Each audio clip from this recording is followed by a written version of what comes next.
So I'd like to start off this amazing panel with a woman who has dipped her hair in the cosmos, okay?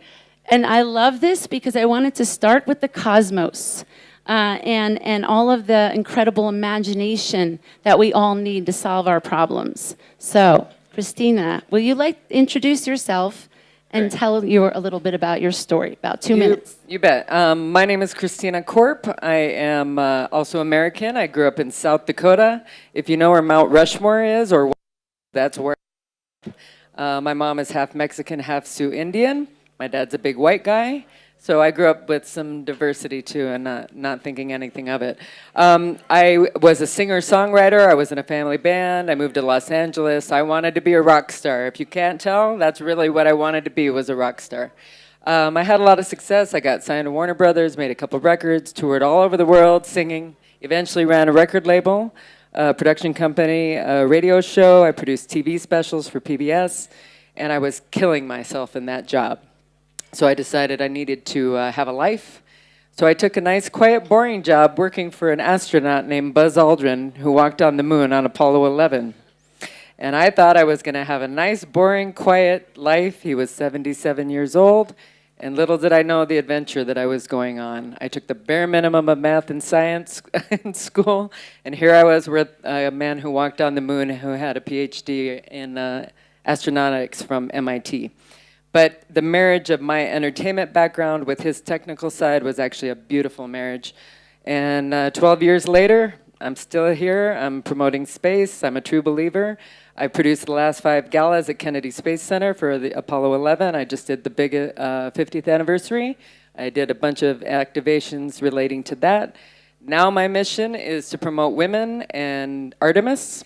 Next mission's to the moon in 4 years, 2024. Artemis is the goddess of the moon, twin sister of Apollo, to put the first woman on the moon in 4 years. You want to come talk to me about that? I will tell you all about it. So that's me. Thank you. All right. Great. All right. Thank you. Thank you very much for that introduction. Very exciting. I don't have that exciting. But I'm also diverse enough. My origin is Turkish. I grew up in Germany, and I live in Switzerland, Geneva. And my career story is like, I didn't want to study, I just wanted to work. So I started somewhere in Turkey. And then I got to a working place company which is called Reuters. You've got that, the Reuters News, Davos, Thomson Reuters, Refinitiv, they're all there with their cars over there. And I've got that experience of 30 years with that corporate. And I started very low profile, as I didn't have any university degree, neither I had a bachelor or MBA, but I was curious and open-minded enough to say, you know what, I just want to try. So I moved from the state secretary up to different managerial positions. I had a team of 20 people. I was responsible globally for customer experience, for big transformation programs, and I got the offer to move to Geneva. So I believe in women's empowerment. I believe in being curious and open-minded. I believe strongly that women can do and achieve whatever they put in their minds. You don't need anything else. And I'm here in the capacity of being president of OWIT, Organization Women International Trade, which the headquarters is in Washington, and we've got 20 chapters across the world, mainly in the US, LATAM, as well as Africa, and one and only chapter in Europe is Lake Geneva.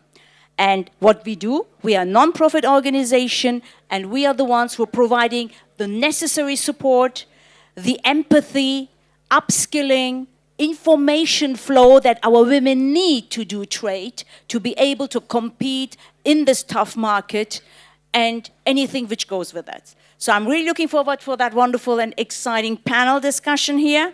And with no further ado, I hand over to my neighbor. It's becoming harder and harder. I wonder what our panelists are going to do at the very end. It's so interesting and so competitive. My name is Elena Teplitskaia. In the United States, I'm known as Helen Teplitskaia. I was born in St. Petersburg, Russia, came to the United States in 1990. And my first profession was a librarian.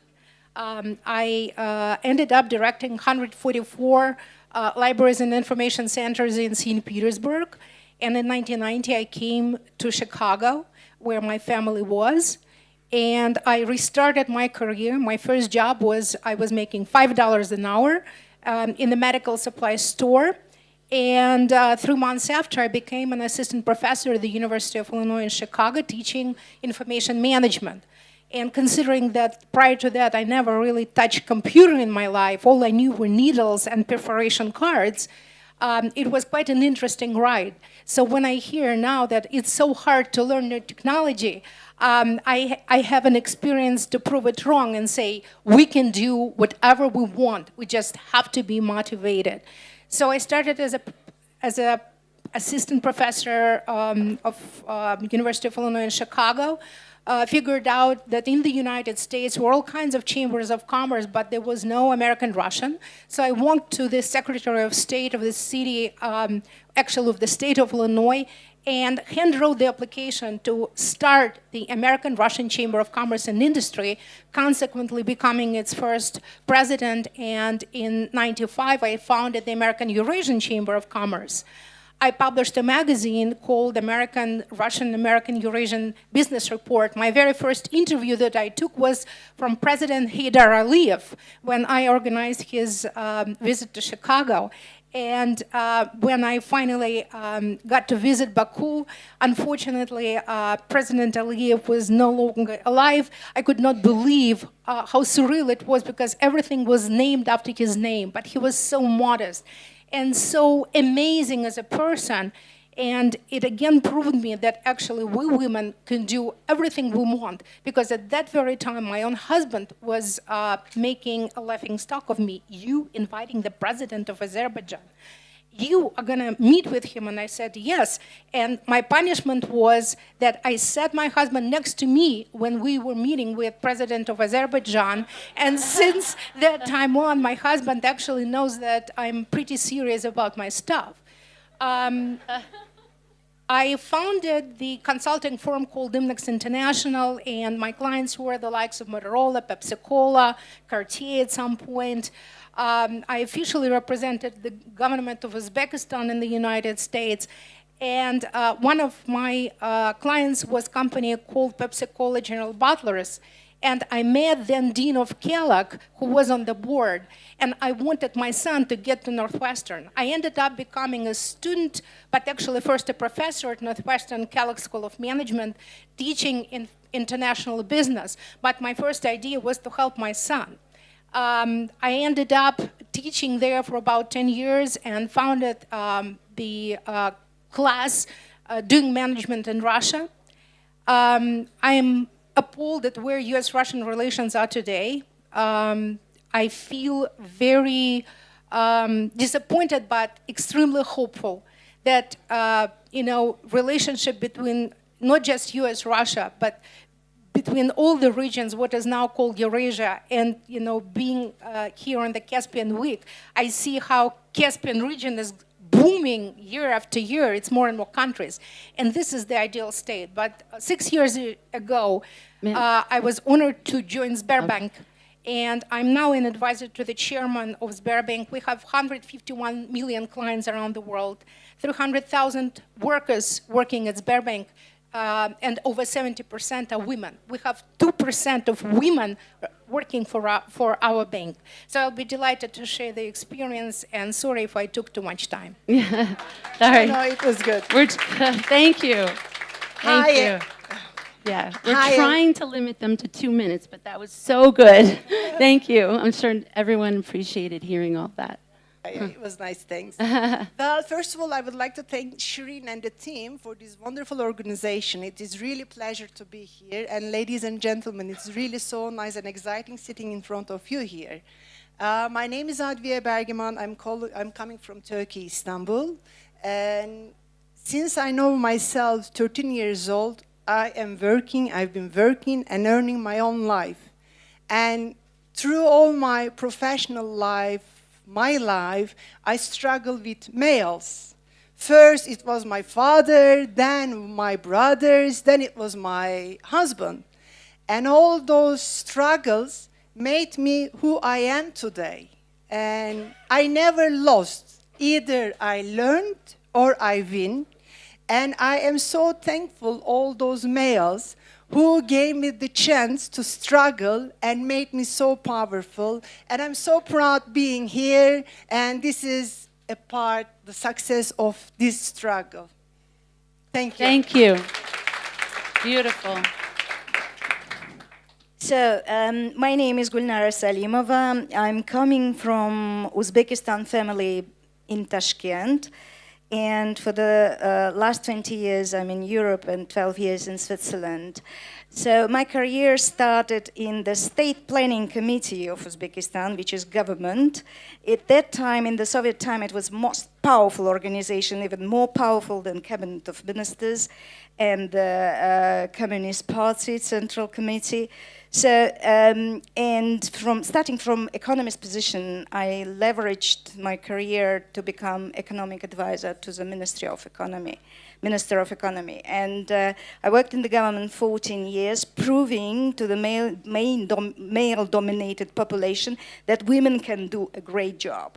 So I also worked in the State Committee for the Privatization in Uzbekistan some years after independence, and it's another experience, which great one. But I should tell that when Uzbekistan became independent, the system a little bit changed, if not say radically. And women positions started to be much more weaker, more glass ceiling issues occurred. I decided to turn my point and work for the multinational company internationally, which was British American Tobacco, where I also made a great career from the director of Uzbekistan to the regional director of Central Eastern Europe, and worked there also 14 years, and proved to be a corporate world also tough for women, especially given that I was the only female on the board. The rest were international male population speaking English, but with different variety of accents. So it was quite interesting experience. And in pharma industry, mainly American companies, the same story. On the board, women, random case, maximum, it was me and the director for human resources department. That's it. So after working in the big corporate world, I decided that it's time for me to take a swim alone and prove my leadership by taking, let's say, initiative. And I became the president. I founded Uzbek-Swiss Chamber of Commerce and Industry, to actually develop relationship between Switzerland and Uzbekistan. I joined Swiss Asian Chamber of Commerce. I'm executive board director there, chairwoman Uzbekistan.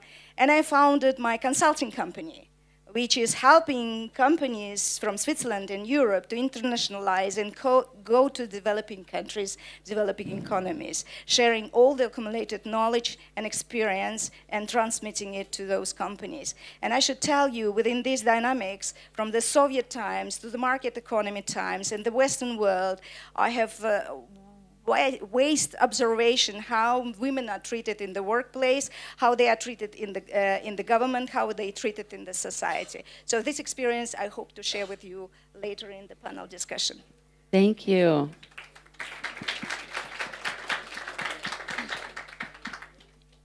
So my name is Malak. I come from Jordan. I'm half Jordanian Iraqi, so I'm born and raised and live in Jordan. In 2018, I just saw one of my dear friends coming from Jordan. Hello, Mary. So in 2018, I went in our architect expedition with a Norwegian a foundation called Future Talks, and we saw the effect of climate change. And from that incident, I've changed, it transformed my life, this experience. And I was recognized as the first Jordanian woman crossing 80 degrees North Pole, and it's like a big thing. So I am. I'm not only I'm a humanity activist, but what I do in my daily business, I represent international companies and I do actual trading of petroleum products and grain business into Jordan, and experts and consultants on food security for the region, and I was recognized as the sole owner of such a company in the Middle East, having such a kind of great grain trading company. And in 2 years ago, I never thought that the World Economic Forum, I'll be recognized as a young global leader, and last year as top outstanding person of the world by the GCI in the entrepreneurship. So all these accomplishments, it is just a recognition, but the core base of it, it gives you a message how much responsible leader you should be and a role model for all the people you've learned from, and also you want to inspire. This is one. And the second thing is also I'm involved in technology. So I am advisor for a blockchain company doing agriculture commodities. It's a Swiss-based company. So I'm their advisor and MENA development manager. So that's for now. Thank you. So I'm going to share a little bit about my 2-minute introduction and why I'm maybe sitting here moderating. I had a background in entrepreneurship, technology, and finance for about 15 years. So I was in New York City, got my street-level MBA, which sounds like some of us have. I really believe in learning while doing. I was lucky enough to attend Brown University as the first member of my family, since most of my family's from Europe and lived on farms for many generations. And so I found myself at Brown University and having a really exciting experience living in New York City and learning all these incredible skill sets from internet.com. That was a crazy time in New York. And then when 9/11 happened was kind of one of the big turning points for me. Living in New York City with the second plane flying over my building, I said, I need to use all these business skills and finance towards good. Because I had been working, doing some private equity. We were acquiring brands in this small firm I was at the time. And so I started joining political movements, and then I discovered sustainable business. So when I joined that, I ended up for 15 years working in all different places around how to leverage money from each person's passion and interest and apply it to every aspect of their portfolio that could also represent the impact they want to have in the world. And in the early days before impact investing even had a word, I was doing that kind of work because it really is about a personal journey and a collective journey when it comes to money and impact and collaboration, right? How can we achieve these sustainable development goals if we aren't going to collaborate? And this is about women's leadership in the sustainable development goals. So I want to share with you just a brief story of something that motivated me so much around supporting women and girls, and then everyone after that, is when my daughter was 8, she's 14 now, and I was working in impact investing. I was working at UBS at the time and doing ESG portfolios, which stand for environmental social governance.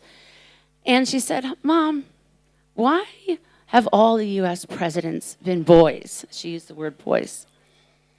And I said, that's a really good question, Summer. Oh, that's a long answer, though. And she said, well, I don't want totally the answer right now because I'm going to keep sharing questions. I'm really curious about this. Why have only boys been on the money? When I look at the paper money, right? Mostly boys. And the governors and the mayors, mostly boys. Mom, aren't girls more than half the planet? I said, yes. She goes, well, what's going on here? What's going on? She said, I don't understand. I said, Mommy's working on it. I'm working on it. And now, here we are. She is probably going to watch this. She was 6 years ago. So 6 years later, I'm sitting here and telling her that we have very powerful women who can change everything around that and bring women into leadership. So, thank you. So, since then, I've been working on helping women and millennials activate their money towards impact. And I got to a point where I realized we still weren't going to reach our goals if we didn't do something even more radical. So, I will share that on my next round, but I saw that something missing was radical collaboration. So my hope with all of this, these women have been meeting already and connecting, is that we get to announce some commitments where we get to do some things together. So my next round, what I want to ask, and whoever wants to answer it, what does feminine leadership of the future look like if we've achieved the Sustainable Development Goals? And in fact, some folks have said, I was at the Decade of Women launch at the International Women's Day at the United Nations. Darcy over there was there as well.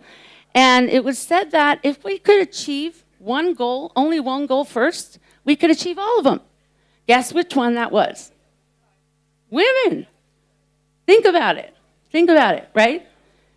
So my next question is, what does it look like to you if women were equal in every aspect of society? How would that have helped us solve our goals? So whoever wants to start.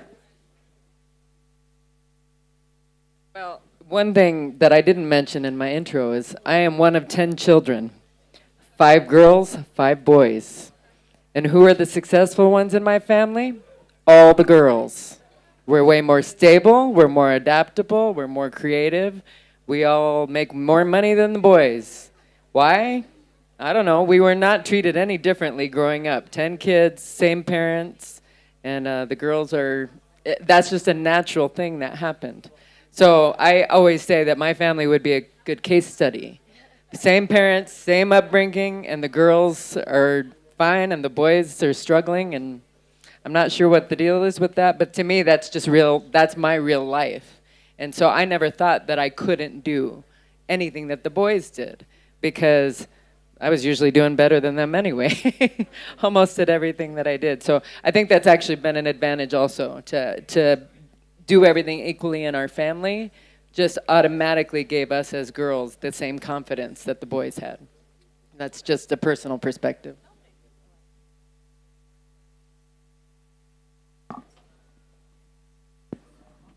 And thinking about Sustainable Development Goal 5, gender equality, I think if we would reach that goal, how would the world look like?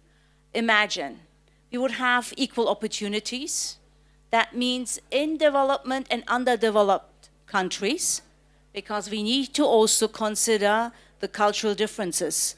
It's not always the same. And the problems and challenges and struggles are different. But if we think about gender equality, I would say, you know what?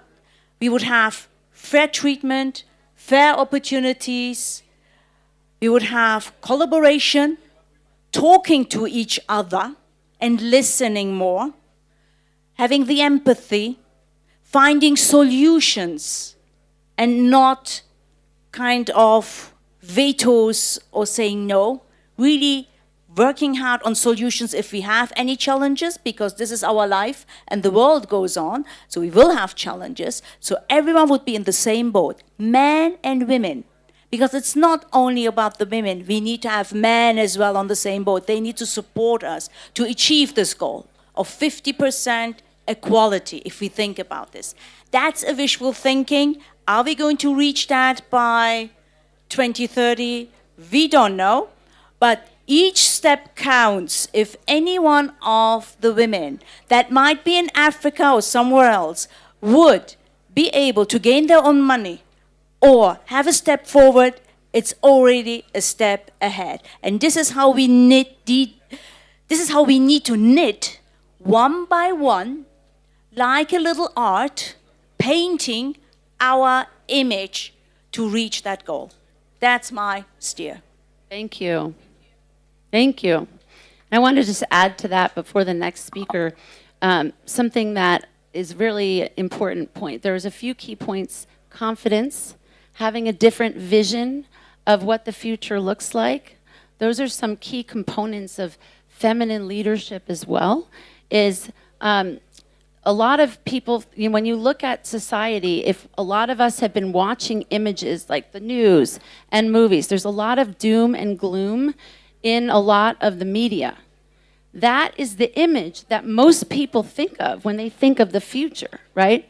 So we need to create new images and visions, whether it's we inspire videographers, TV producers, anyone as women. We can say we need to project more positive visuals for us to all imagine ourselves into, because once we imagine ourselves into it and other people agree, we can create it. Sorry, I keep wanting to hand it down. As I said, it's becoming harder and harder. I'm going to say something that is probably disappointing to many. Thank you so much. I do not believe in achieving the goals by 1930 or 50 or 20. To me, it would be the end of something. And I believe in the process, in dynamics, in enhancement. I don't want the goals to be fulfilled. I want us to strive endlessly. It should be a lifelong journey. This is my perception of it. Second, I am for equal rights. I am for creating the conditions. I am for very fair competition. I don't believe in any quotas where, say, this many chairs in the board will be given to women.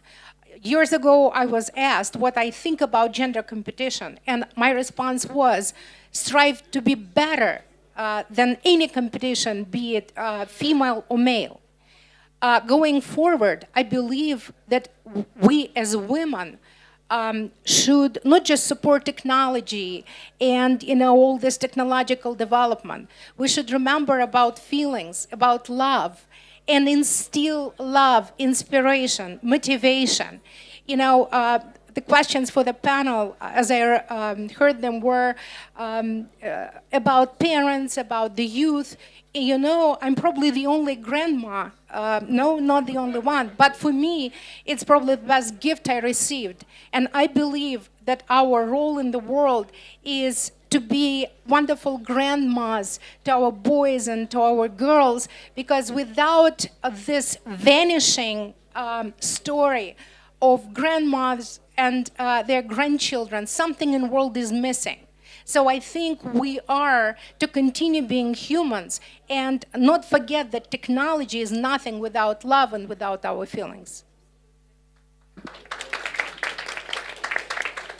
Well, we are talking about gender equality, but for that we need leadership and role models. And when we look at the countries in the world, it's about 200 countries, and not even 10% of the countries are led by the woman. What I see today, the problem of our world is so much under the domination of the machos. I believe that we need more feminine. I believe that we need more woman touch, which I think will make our world more livable and more peaceful. So in the future, in near future, I want to see more leadership of the countries. Maybe it will start with the Caribbean region, I hope so, that it will be great role model for the entire world.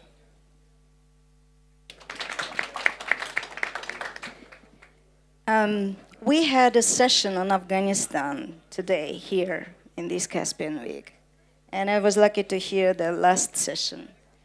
And I heard the big desire for the peace in this country. 43 years, country is struggling, suffering.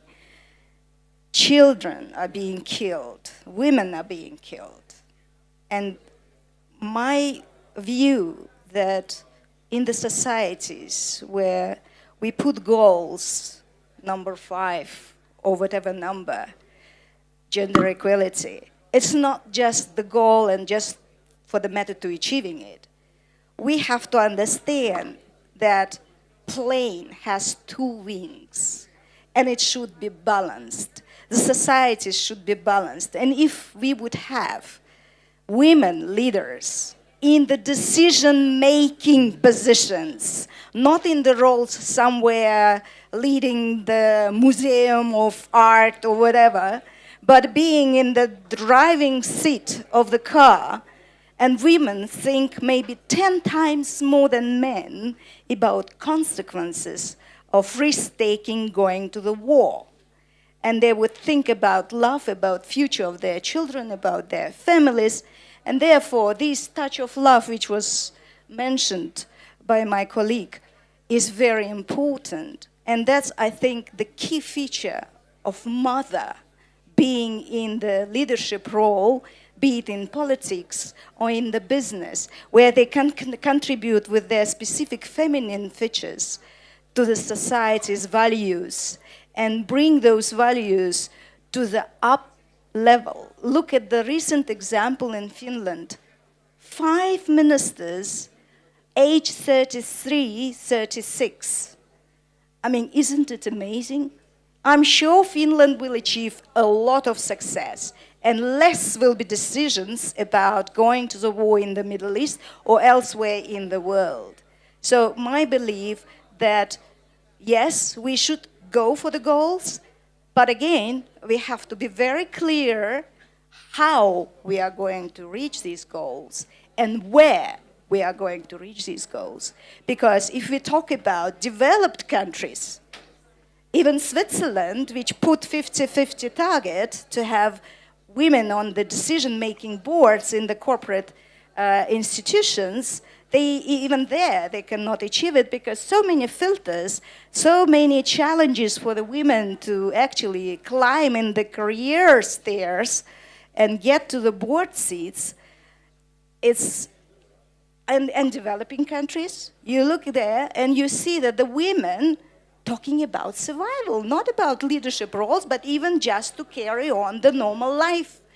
Basics needed to be set out for them to actually feel human and being treated equally. Most of the women in Asian countries, especially in the region where I'm coming from, they burn themselves with a fire as a protest against discrimination, again being treated badly in the families and in the societies. And therefore, I think the goal itself for 20, 50, 30, 60, yeah, it's fine. But we have to really understand in which countries and in which time frame and how we are going to achieve it. Should be lifters, which would allow women in progression in their careers. Lifters, which would allow them to participate in the social decisions for the society. Some of the countries have women committees, but are they powerful? Are they really influencers in the decision of the government where there are randomly one woman may be member of the parliament, and it's a huge story, and maybe a couple of years she will be ruling a little bit, but then she is kicked out again, and then again dominated by male. So should be system change, should be some instruments, methods which would allow women to realize her potential and to contribute to the world. Thank you. So my story goes like this. I was 2 years ago. We had a very interesting discussions with an ex-Yemeni president who's seeking global alliance to stop war in Yemen. And I met other high officials, Iraqi, Libyan, and Yemeni, talking about, as an expert of food security, we're trying to financing their commodities. Guess what was missing in all their conversations? First, no one talks about women, future generation, and elderly people. No one. No human values were brought to any of these conversations. And the second thing, which was shocking for me, that everyone wants your opinion and wants you to take a side. So when I used to answer, I don't want to take a side. I am on the side of a woman, future generation, elderly people, and our children. So when I want to answer your question, honestly, I would think I started with a conviction that it is a gender equality, but I would say education. Education, equality education, to prepare them to be ready for the idea of supporting the gender equality. This is one. And second, honestly, I think we need more of comprehensive vision of prosperity, of economic fairness, of civil liberties, basic needs. And, you know, just, it's not about the dialogue between feminine and you know, male, female. It's about actually recognizing human values and respecting human values for all, and then it will be achievable. And the role of women, responsible as a responsible leadership, I truly believe that they will shape the global relevant policies, and they will make it happen. Excellent, thank you. And those human values and love and all of those things must be in all of these conversations. So I just want to take a pause. We have another question, but I wanted to ask the audience and the panelists if you would be willing to make some pledges and some commitments so that you don't go back to business as usual. When you go back into your life and all of these incredible events, you might run into each one might run into the other. Think about for a moment, how might you shift things in your life to support either a young woman or a woman that you know in your company? Can you, or your organization, how can you do something to support women's leadership and the Sustainable Development Goals for your company and in your life? Thank you. Thank you so much. Tatiana Popova, founder World Charity Forum and Award. So yeah, I truly believe only one thing. First of all, only united and together we can change the world or something. And secondly, you can support any single woman, any single person only by your example, so your role model. This is my belief. And also I have a small little question about women's leadership. Do you think it's possible, or is it essential to do what you love to do? Because I truly believe that without what you love to do, it's not possible to be, like, you know, achieve real leadership, especially for women. Thank you. Thank you. That's a beautiful theme. So love and what you love doing and your purpose. That's why it's such an individual, like each one of us has to make a choice on how we can be happy and have love and success, right? And those are, a lot of times, those are feminine qualities. We have to make that be okay to lead with what we love, right? And so sometimes, you know, I do some youth leadership workshops. And one of the things that I prepare them for in life, and it's all about launching their dreams and creating an impact with entrepreneurship for the Sustainable Development Goals. That's a little bit about our last question. But we do an exercise on how to overcome dream crushers. Dream crushers come in your life when you're about a teenager, right? You started off maybe 8 years old having all these big dreams. And then someone or somebody or society told you, oh, get serious. You're never going to make money doing music. You're not going to make money painting, doing films. How are you going to do that? There's so many people who can do that. No one's going to listen to a kid. No one's going to, you need to do this. You need to go in this system. And this system will get you the outcome that we've gotten for so many years, right? Well, this system is not working, okay? And so we must raise our hands and tell the young people that we know it's not working. And we want to change it for them and for ourselves because we're losing their respect. It's very important. I work with kids every day. They look at us like we do not know what we're doing. And we come here talking like experts. We need to make sure we are listening to our children. So that's why I want to make commitments. I want to comment on that because you talked about purpose or what you love or having inspiration. I think the big thing that's missing is inspiration. So I did not mean to work with astronauts. That was not the plan for my life. However, I became the fly on the wall of an Apollo astronaut. I traveled all over the world with him. Every single country that we went to. I went to Mongolia. I went to Nepal. Everywhere. Every day, someone would come up to that astronaut and say, that moon landing changed my life. That moon landing inspired me to believe that impossible things were possible. And it made me want to do something. Maybe not necessarily be an astronaut, but maybe be a teacher. Or actually, interestingly, I was raising money last year for the Apollo moon landing 50th anniversary.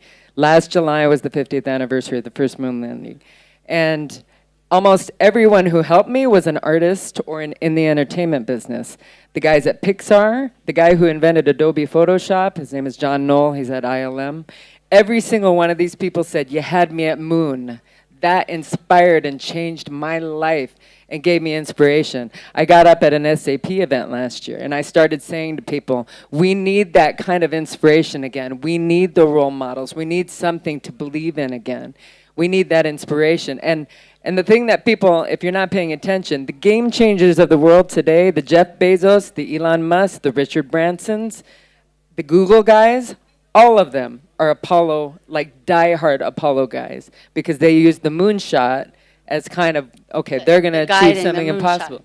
But it's not just women. I meet a lot of women who feel that way too, but they don't get highlighted as much, and I think that that's what needs to change. So the reason I'm pushing so hard for Artemis and the first woman on the moon is you can put all kinds of processes in place, you can try to change a lot of the rules, but if you don't inspire people or make them hungry to want to be a part of it, if you see a woman who's an astronaut that's going to be the first woman on the moon, I guarantee you that girls all over the world are going to be inspired by that and want to do something interesting or maybe pursue their dream. You know, people, so I took over Times Square. And I also took over the London Piccadilly screen. I produced the gala at Kennedy Space Center for the 50th anniversary of the moon landing. I got Duran Duran to play for free for me at my gala. And everybody said, you're not going to make this happen. And I was like, you don't have to believe me. I'm going to do it.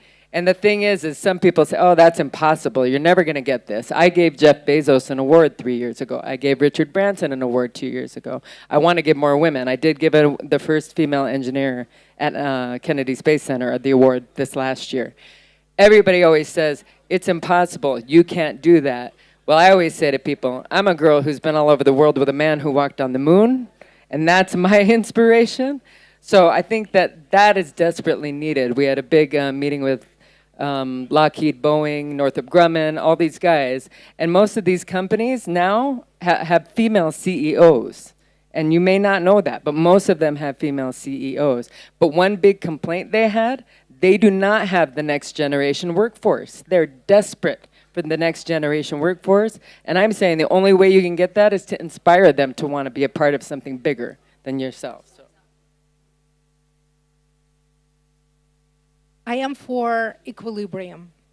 If we analyze the percentage of the likes of Jeff Bezos and so on, you know, the absolute majority of us need to learn how to love our job.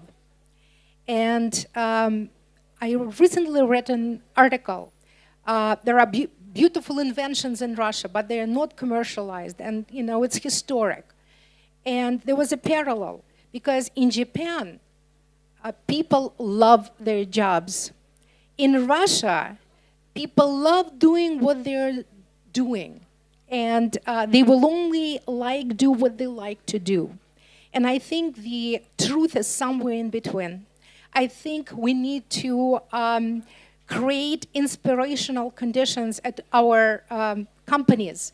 And at least in Sberbank, where I work, it is happening. I'm telling you honestly, I'm inspired to come to work every single day. And I see many, you know, as I said, we have over 70% women working for the bank.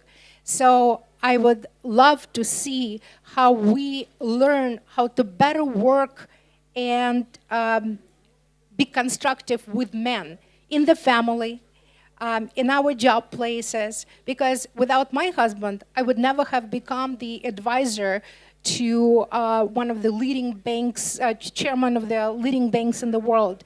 I would have never aspired, probably, because yes, I agree. We sometimes find the energy in countering when we don't have to fight, but we have to prove ourselves. And this is a very positive energy. So I think we don't have to instill finding a job only when you're a kid. You don't know what you will end up loving. I think we need to teach how to love what you're doing and find inspiration and motivation in everything. I would like to add to that. I think it's a balance again, right? I mean, you've got a passion. You want to live that passion, but at the same time, we need to look at the reality. And the reality is, you've got, if you like it or not, some society boundaries as well. We need to live. We need to have food. We need to pay our rent. We want to travel. We need money for that. So the balance is the best. I'm running Be the CEO of Your Career workshops. That's called You Are Your Own CEO, Chief Executive Officer. You're the one who decides for yourself. We can call it as well Chief Empowerment Officer. It's even nicer. I don't like executive. And what we start with that is really you step back, you analyze yourself, your values. Everyone's got different values. And that's very important. And what you're doing for your day life, if these values are not violated, you're okay. Because then you're in balance on your day-to-day job as well as what you're doing in your free time. Because your passion you can follow as well in your free time as a hobby. Whereas for your work, you would be okay to work, you would not love it. Although, mind me, for me, 30 years at Thomson Reuters, I love to go to work. I love what I'm doing because I always found something inspiring or something which is a positive aspect of it. And I spotted opportunities as well. But not everyone can do that. So everyone is different and unique. You're going to assess your values, and accordingly, you can then say, this is what I want to do. Maybe this is a good job for me. You find the balance, and your passion you can also live in your hobbies, if this is the way. But I really believe we need to step back a bit into reality and have a nice balance. Otherwise, it's not going to work. I wanted to add something here. This is a really exciting conversation. I was thinking about, what is that recipe? What's the recipe for us to all live happy and be in love with our lives, love what we do, go beyond getting our basic needs met, be thriving and happy, right? What would the world look like if each person was expressed? Would they be perpetrating on other people? Would they be blaming and shaming others as much when they're as expressed and happy? And so I've been really exploring these ideas of that peace starts from within. And if we are happy and expressed and we can see our gifts, we can see how they go into the global ecosystem. And so when I realized that there was something missing in 2016 in the finance conversation and systems change and the sustainable development goals, I realized that there was the missing piece that I thought, and I have a recipe for what I think, and I'd love to share that with you, and it's about children. And I know all of you are mothers, and I think this is very important given what's happening in the world. Greta Thunberg is that if we can give our kids, we start with age 8. I run a social enterprise nonprofit called Dream Tank as an answer to something I saw missing. I don't do youth leadership for youth leadership's sake. I do youth leadership for all of our sake. Because we all could use inspiration and innovation from young people. How many of you people have given someone in your life under 18, you've asked them to help you with tech? Has anyone asked a young person in their life? Raise your hand high if you have asked anyone under the 18 to help you with something tech. Okay, that's a lot of people, right? Why wouldn't we take the first digital natives? They're the only ones who have been born with an iPhone. This is tech, this is everything, right? Why wouldn't we ask them on what they would do to solve some of the world problems? Tech is here now for us to use as a tool to solve the Sustainable Development Goals. So, young people, women, elderly, diversity, we all need to be sitting at the table, and we all need to pledge to do something different when we end here in Davos. That has to do with helping a woman or a girl see her worth, help her get confident, give her an opportunity, change something in your company that will be in alignment with this. And I want to close with a question for everyone who's a mom. What do you want to tell your kids, and what would you like to say to them about what you're doing to advance youth voice and leadership in the world? So my son Yusuf, he's 7 years old, and if you go and ask him, what do you want to be when you grow up? He'll tell you, I want to save humanity. So it's funny when you hear us, he started, telling this when he was 5. So first, there's 2 things.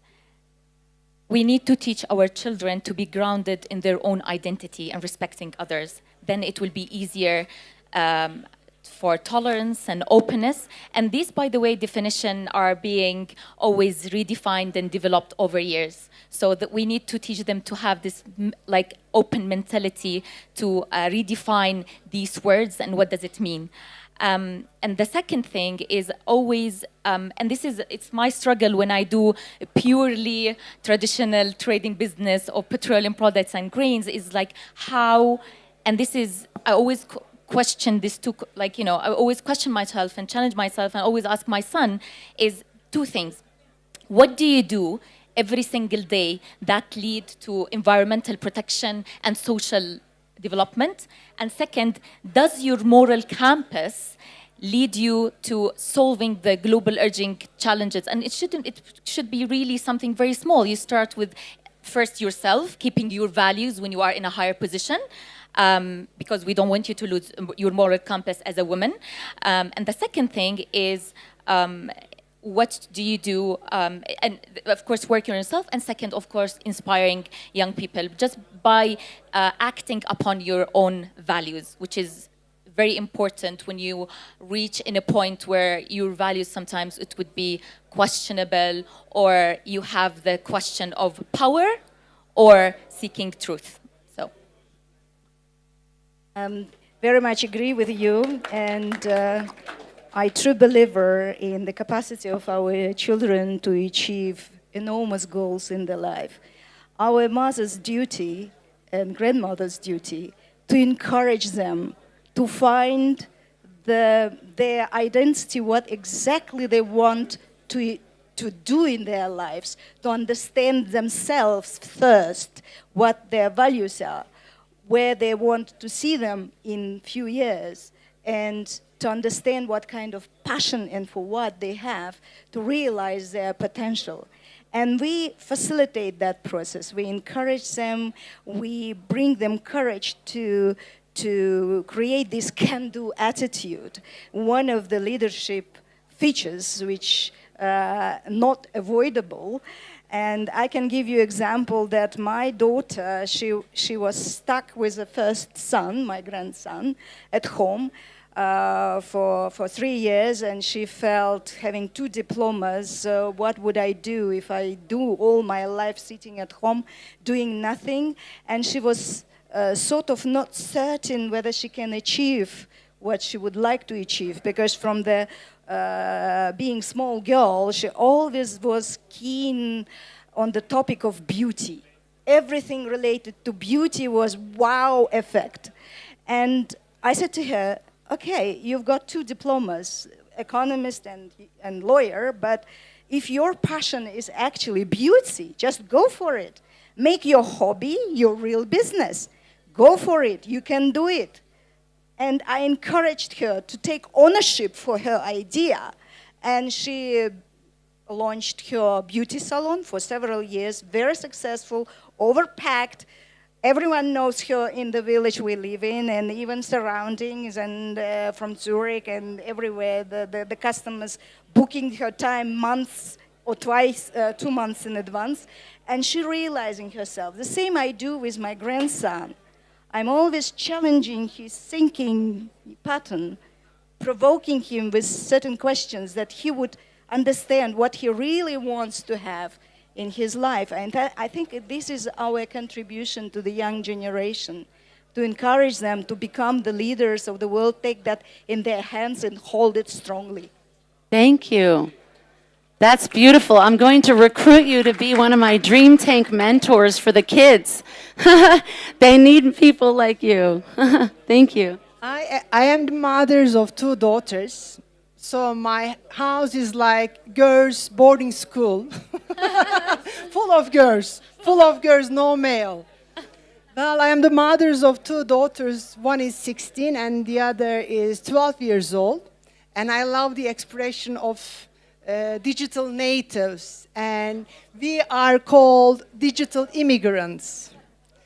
And you know what? I am learning a lot from my kids, from my daughters.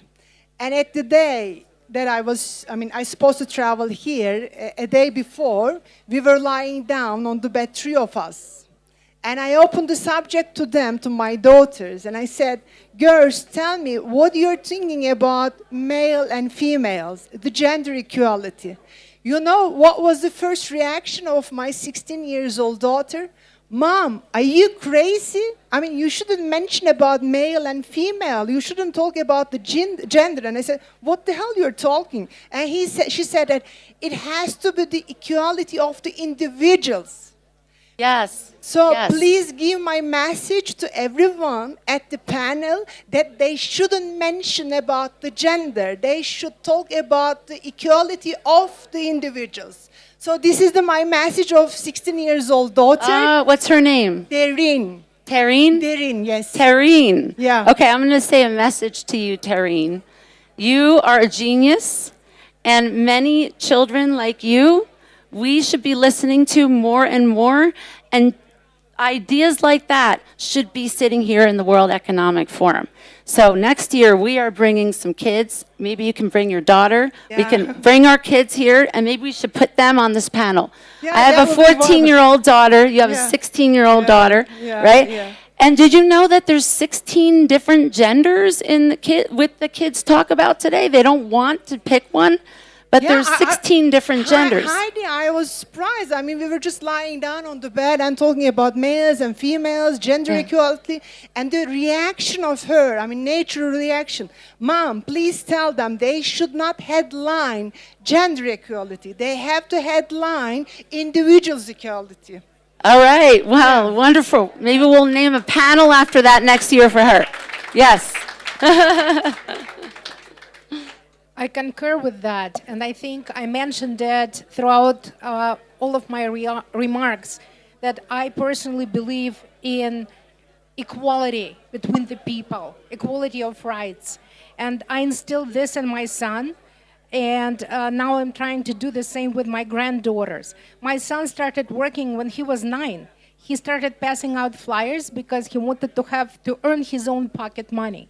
And we believe in education.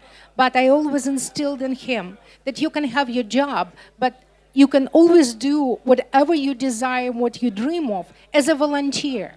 And I'm the proudest mom on earth because he is now very active in many charities. And even when he was in college, he went to underprivileged communities and helped school children to study better, to prepare for college. And this makes me immensely proud. And I believe that this is, this strive for education, this belief in sharing is something that we need to share with our children.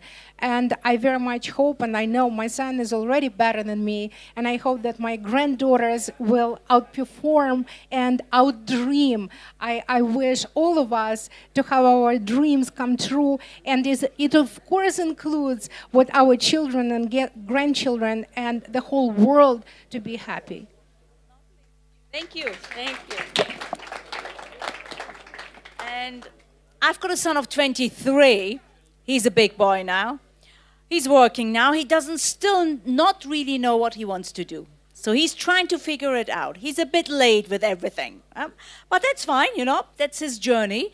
And I support him as much as I can. And his thing is to be grateful. To be grateful on what we have at the moment. We never really realize this. And be respectful and most importantly, non-judgmental. And that's what he's always acting on. Everyone for him is equal.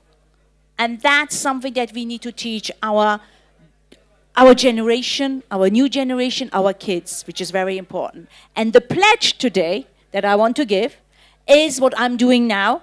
After my corporate career of 30 years, I created my own company, and it's called InnKick. Get out of your horizons and boundaries. I'm running these workshops for women because I want to empower each of the women for themselves and would like them to discover themselves. And that's my pledge, that I'm going to do this for as many women as I can. Thank you. So I'll make a pledge. I am a mother also. I have a 5-year-old son and an 8-year-old daughter. And obviously, I'm going to go back to space. Space is a way, I do space education as well. I created giant moon and Mars maps that we give to schools.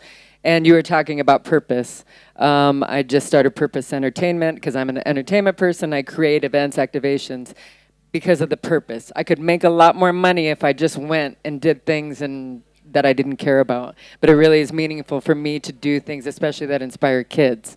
My daughter says she wants to be, her idol is Mae Jemison, who's an African-American female astronaut who is a medical doctor astronaut. So she says, I want to be Mae Jemison, a medical doctor and astronaut. I want to be a geologist. I want to be a detective.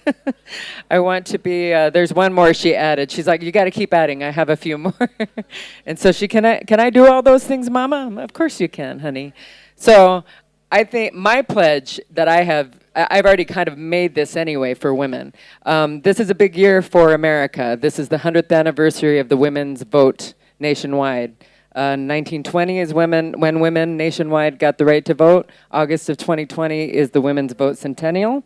So I'm doing a lot of activations that are about including women, making women aware of it, making them aware of the women. You know, a lot of guys call me blunt. They think that I'm very blunt. I'm told a lot that I have a male energy. I have a deep voice. I get called sir at least twice a week on the phone. But the thing I wanted to say is, 100 years ago, can you imagine? We're all strong women on this stage. Could you imagine the women 100 years ago and how tough they had to be to fight for women's right to vote? So I kind of want to help.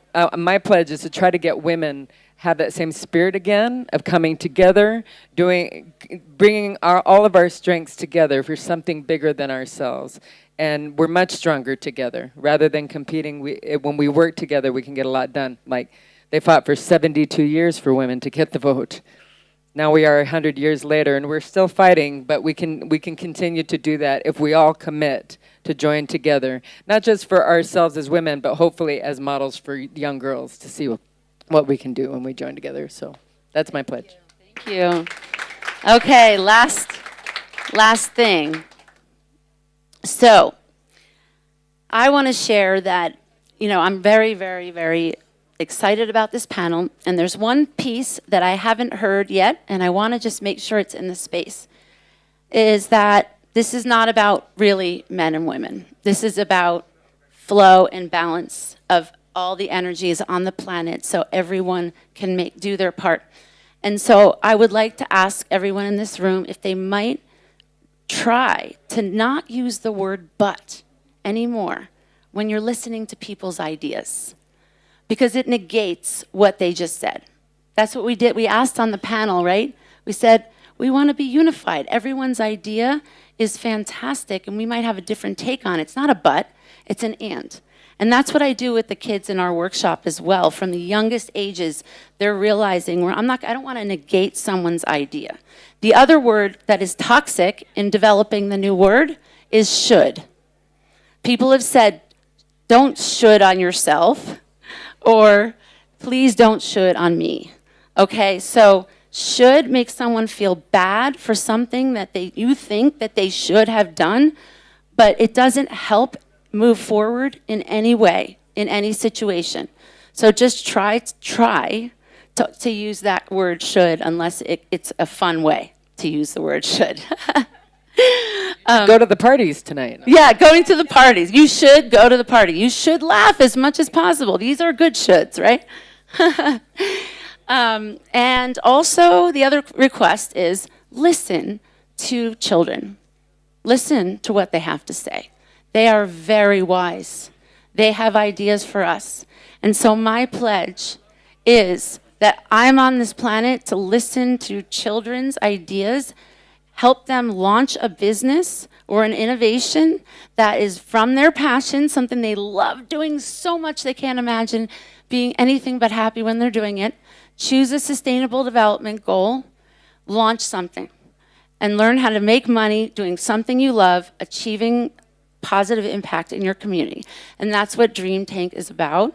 And that's my mission in the world, is to partner here with anyone who believes the same, because we're going to get to 1 billion kids. And if we have 1 billion kids activated and feel seen, heard, get their ideas heard, and adults can help them, moms in all of our network, dads, everyone, take them seriously right now.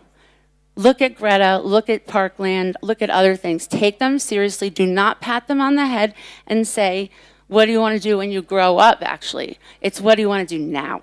Now's the time. Thank you very much.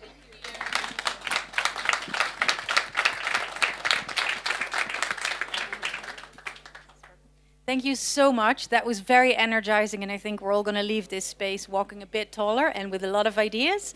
I also hope for the future that we will not have panels anymore about women leadership, because I hope in the future women are leaders and we don't have to discuss anymore how to get them to those positions. So